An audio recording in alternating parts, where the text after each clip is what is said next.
You ever stop and think, what actually is philosophy? Most of us hear the word and picture some old guy with a giant beard sitting under a tree asking impossible questions while everyone else just wants to go home for dinner.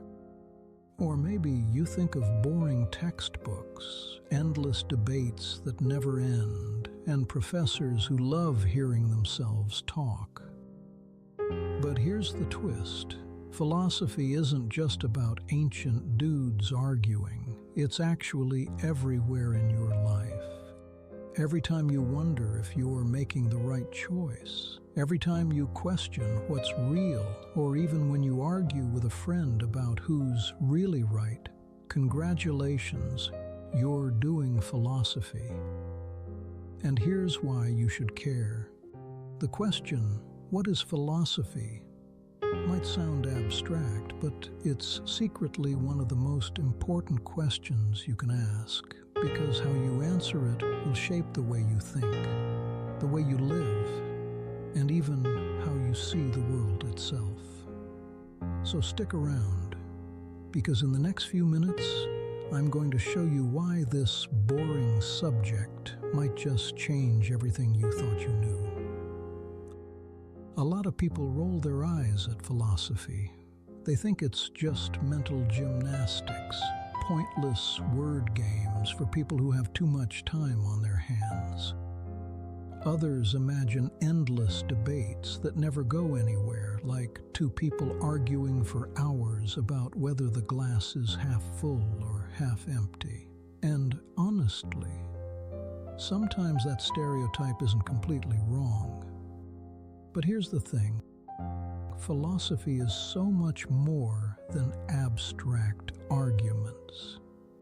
It's actually the hidden operating system of our minds. The thing running in the background every time we make sense of the world. Think about it. When you ask, why is murder wrong? You're stepping straight into ethics. When you wonder, can I really trust what I see, or could reality be an illusion? Congratulations, you just touched on metaphysics, and when you argue with a friend about what counts as truth, you've wandered right into epistemology. In other words, you don't have to sit in a classroom or read Aristotle to do philosophy. You're already doing it every time you wrestle with life's hardest questions. The only difference is most of us don't realize that's what's happening. And that's where things start to get interesting. At its core, philosophy means the love of wisdom. Sounds poetic, right? But what does that actually mean? Well, philosophy is the study of the biggest, most fundamental questions humans can ask. Questions about existence.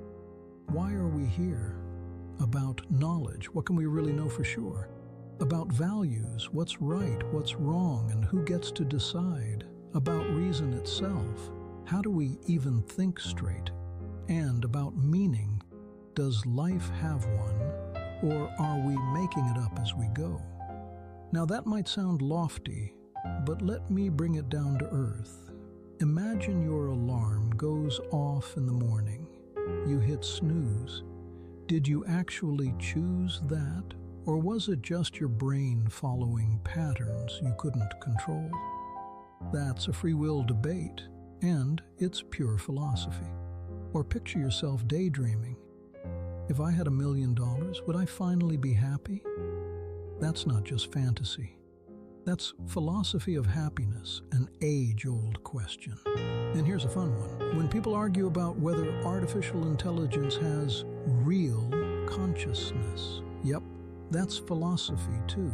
You've already stepped into it just by wondering about me right now. So here's the key. Philosophy isn't some dusty academic subject locked away in libraries. It's the invisible framework that guides how you make decisions, how you argue, and how you live. Every time you wrestle with a moral dilemma, every time you weigh whether to follow your head or your heart, you're already doing philosophy, even if you don't call it that. And the deeper you understand that, the more power you have over your own life. Because instead of just reacting, you start to see the bigger picture. You recognize the hidden assumptions in your own thinking, and you realize that philosophy isn't an abstract puzzle. It's the user manual for being human. So why does any of this matter? Why should you care about philosophy if you're not sitting in a college lecture hall? Because the truth is, philosophy is shaping your life, whether you notice it or not. Take politics. Every law, every policy, every debate in Parliament or Congress is built on philosophical assumptions. Do we believe in free will?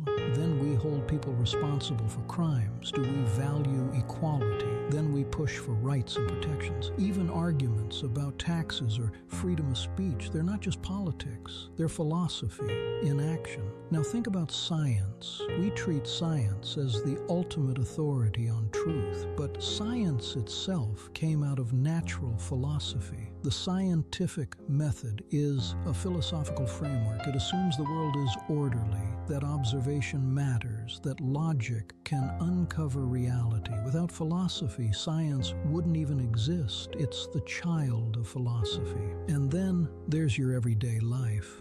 Ever argued with a friend or your partner and said, "I'm right, you're wrong"? Whether you knew it or not, you were appealing to logic, to reasoning, to some standard of truth. Philosophy sneaks into our relationships, in the way we defend our choices, justify our actions, or challenge someone else's. Now picture this. Imagine a society with no philosophy, no discussions about justice, no theories about ethics, no debates about truth or freedom. What would you get? Probably something like a world run by instincts and impulses, a place where the strongest take what they want and nobody ever asks the question, but should we?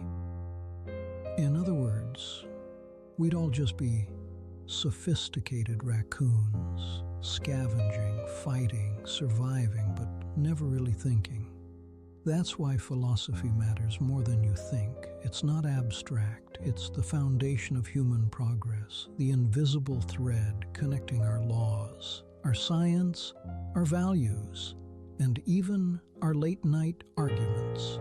And the more we ignore it, the more we risk stumbling blindly through life without asking the questions that actually make us human.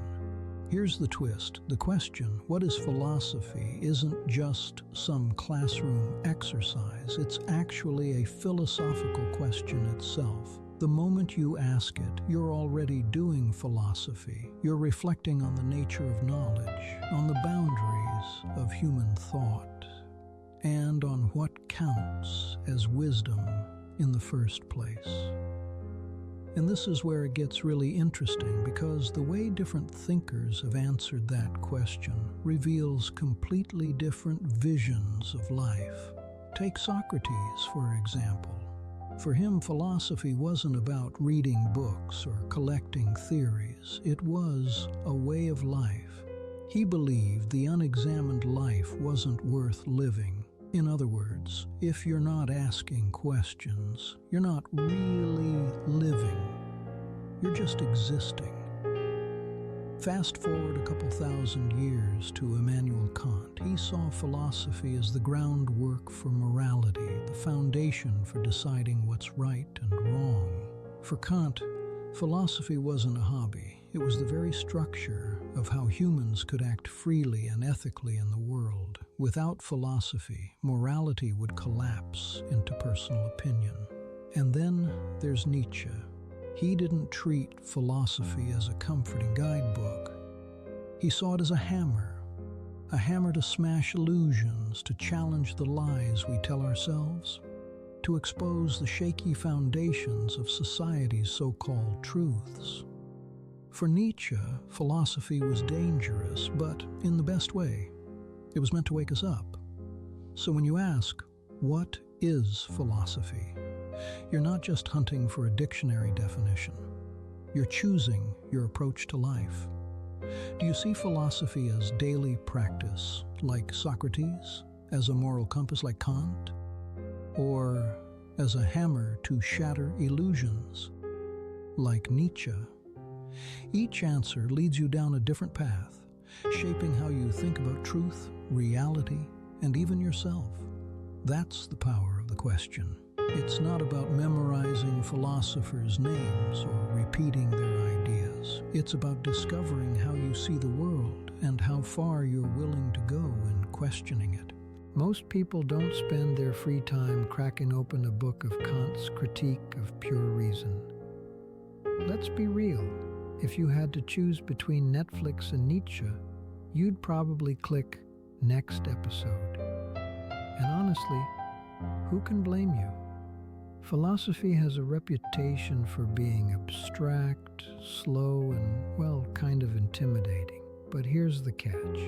That's exactly why so many people ignore it. Philosophy doesn't give you instant gratification. You can't binge a lecture and suddenly get abs, or read one page of Plato and suddenly pay off your student loans.